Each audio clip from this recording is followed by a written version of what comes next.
Hi, it's Kendall. I got a order from DutchGrown.com, the first time I've ever ordered from them, so I figured I would just hop on here and share with you what I got and what I'm going to do with these things.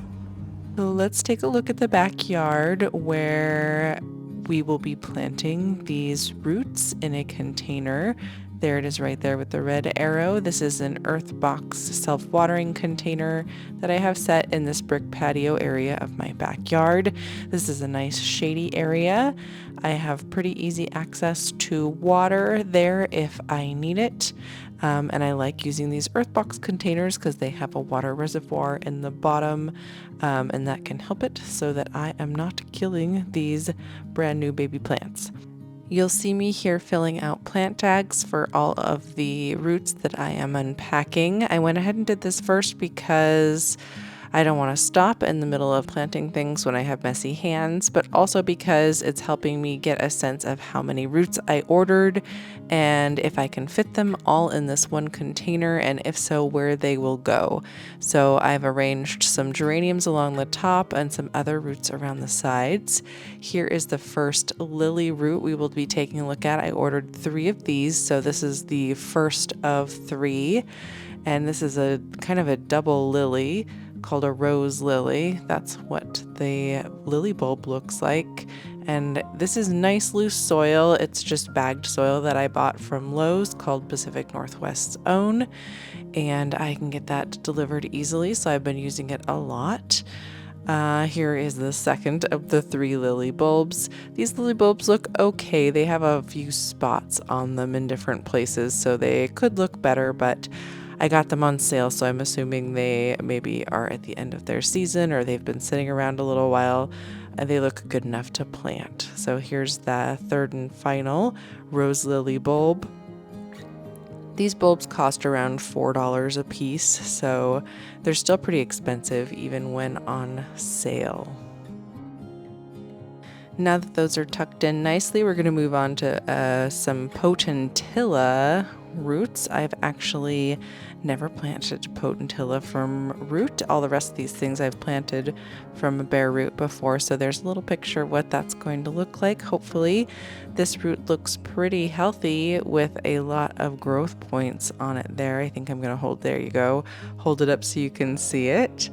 And it's pretty deep root, so I'm going to have to dig a pretty deep hole here to make room for that. I could probably pull off some of those lower dried roots, but I don't really need to pull them off, and so I think I'm just going to leave it this way and bury it. And if the roots aren't needed, they'll just sort of rot down in the soil and be fine. I had a little extra piece of root there, so I tucked it in just in case that would create a growth point and grow another extra Potentilla plant. So here's the second one. I ordered 3 bags of these. Some of them came with multiple in them just as a bonus. This second one looks like it kind of has 2 pieces, so I'll show you how I'm pulling those apart gently here. And I'm looking for mold as I'm looking in here, which I didn't find any, and I'm looking for growth points so I can see which way to orient the roots in the ground. I'm just checking the rest of the root matter that came with it to see if there are any extra growth points, basically bonus plants. And I just tuck those in there in case they happen to grow a plant as well. So that's the second out of 3, and here is the last of the Potentillas I ordered, and this one definitely has 2 sections of root with growth points. So you'll see me here gently pulling these apart. When I first planted bare roots, I couldn't really find any guides or anybody showing how they were unpacking them, so I'm trying to show you some of those details here. You don't have to be, oh, there's an extra bonus too. You don't have to be super fragile with the roots. You do want to be super gentle with the growth points, the little white parts and the green leaves that are on the top. If you break them off, you're not killing the plant, you're just sort of sacrificing that stem of the plant. So if you can be gentle with those, do. Also, as those growth points get bigger and leggier, they're a little bit less strong. So these are in a pretty good state, but I'm trying to bury them a little bit under the ground because they're white and fragile, and it looks like they haven't been exposed to much sunlight. Now we're moving on to some phlox. Hopefully these grow. They are gorgeous. I have 3 of these as well. I'm going to go ahead and just unpack all 3 of them at once right now to make planting them easier.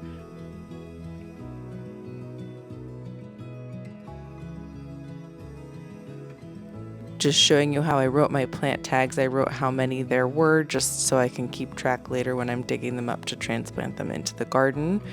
So here I'm disentangling the roots a little bit. If I can, I'm trying to get the roots under the surface of the soil, and I'm trying to get those growth points to point up toward the top of the soil. So if they're twisted around, I do try to kind of untangle them a little bit so that everything is facing the direction that I want.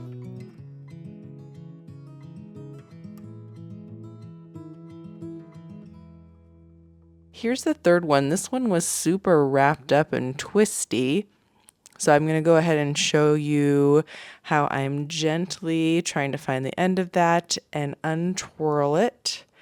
Mostly, I'm assuming the roots that are closer to the growth points are going to be fresher, more moist, newer, basically the roots that the plant is actually using right now. So you're going to see me pull off some of these super long lower roots that I know are just dead from last year's plant that I don't need anymore.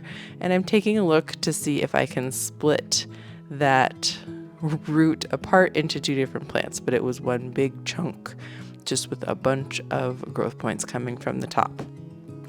So now you can see me burying the roots in the soil all along the edge of the planter here.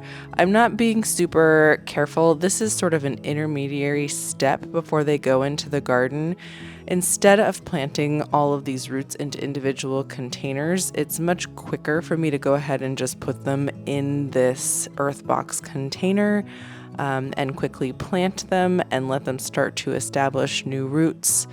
And then I can transplant them from here later. Now we're moving on to some astilbe. I have 2 of these. They are kind of crammed together in here, so I'm going to try to pull these apart gently without breaking their growth points. They're in there a little bit tightly. Each of these different varieties of plants, the roots can look different. Sometimes they look like a root sliced in half and sort of dried, or it might be just like a side piece of a root that's been separated.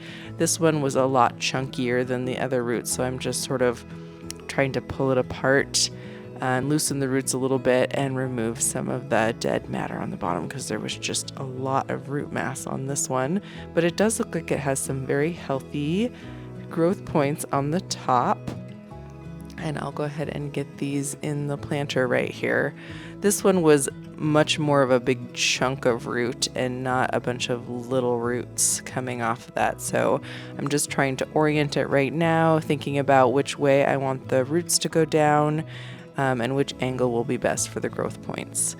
So again, I have there's a lot of medium that came in these bags that I'm going to go ahead and just use as mulch on the top, and then I'm just double checking that there's actual soil around the roots when I put it in, and I don't mind if the rest of this bark medium is around the top of the plants. It'll keep them moist and make it easy for them to emerge out of the soil. So now we're getting started on a group of geraniums that I ordered. This first one is Geranium Double Jewel. This is definitely leggier than I would have liked. You can see how tall those growth points are. So I'm thinking here about how to orient this in the soil and how deep I want to plant it. I don't want to plant it so deep that I'm sort of burying the plant, but also I don't want those white stems really fully exposed to the air. So I'm sort of trying to tuck them into the soil and hoping maybe they will root down. Maybe the roots will just have to send off some new growth points. I'm not actually sure what's going to happen with this one. So the way that this plant looked is not ideal when you're checking your roots. You want the growth points to be a little bit smaller if possible.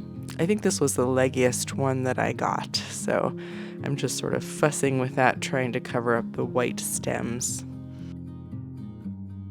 Next we have Geranium Cloud 9, which has a pretty healthy looking root system here and a much nicer sized growth point. I like the look of these roots. They look like they have some color to them and some moisture, and it's not just a bunch of dry, dead brown roots. So this one had a nice root system on it. I'm just sort of pulling off some extra roots that I don't need, and I'm double checking the tags that I put in there to make sure that I'm putting it in the right section. So when it starts to emerge out of the soil in a couple weeks, I will know which plant is which. Then I'm just covering it with some soil and some mulch, making sure I'm not disturbing the geranium next to it too much, and hoping that there are no air pockets in there. Next we have Geranium Catherine Adele. It has sort of a different package that's more plasticky. It's kind of hard to open. Frequently when I order roots and bulbs online, they come in these plastic packages with holes cut into them for some airflow, and then some sort of packing medium like shavings or bark or peat. I'm not exactly sure what this is. I think it might just be peat. This was the worst looking root that I received in the order. You can see me actually just looking for a growth point. I think that little white thing there might be a growth point. I was also looking for healthy roots or new white roots, and I only found a couple. So I'm the most worried about this root of all of them, and I will have to report back and tell you if she survives. So the next root we're planting here is Geranium sanguinam barstriatam. The striatum I think is stripy.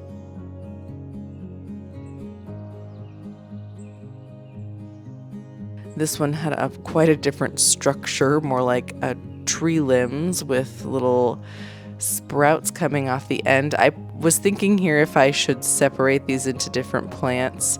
Maybe if I had a bunch of pots I was potting up, I might even snip I actually did one right there. Snip them apart and plant them and see if I can get multiple plants from there. So I just put the large one in the pot, and then I think I stuck that small one that I broke off into the landscape just to see if it would grow. I always like to do little experiments just to see how these things work. I do find that controlling the moisture is easier if I plant these into either pots or into an EarthBox container like this. While they're establishing roots, they like to be evenly moist, and in the landscape it's a little harder to do that. So here we have Geranium Walter's Gift. This one looks nice and healthy. I also kind of got a bonus plant with this one. So I'll plant one into the container here, and I kind of tucked one just around the corner into the soil to see if it would just go ahead and establish, since it was a bonus plant and I was running out of room in my container. I still have to fit some Nepida in the corner. So the last plant we're going to put in here is some Nepida Snowflake. I have a couple of these, and I have just one last little corner to tuck plants into. So this is a pretty full container, but I am not going to let any of these plants grow to size in this container. It's basically just a nursery. I've found that if I force myself to plant plants into nursery pots and fuss around with soil and filling them and making a mess, sometimes the roots end up sitting in the packages, which is really bad for them. So this has become my new favorite way to take roots and bulbs out of their package right away, get them in the soil, and then I can just transplant them out of here whenever I have time and I'm ready. I could even do it the next day after this if I want to, but this way I know that they are in some soil, they're getting used to being outside, they're protected in the shade, that they have water, and what they need to grow while they wait to be planted out into my landscape. So here we are, watering them in, making sure they have contact with the soil. And then I will also fill up the water reservoir in that tube in the corner, so that if the bottom of the soil in this container is dry, it can wick up some more water, and then the roots can reach down there when they are ready as a source of water. So I didn't have time to make an ending of this video for you, but I have a bunch of other videos I'm working on. In the meantime, if you'd like to watch something else from my channel, take a look here. If you haven't subscribed yet, click the subscribe button, and I hope to see you again in my garden in the next video soon. Thanks for joining me. Bye.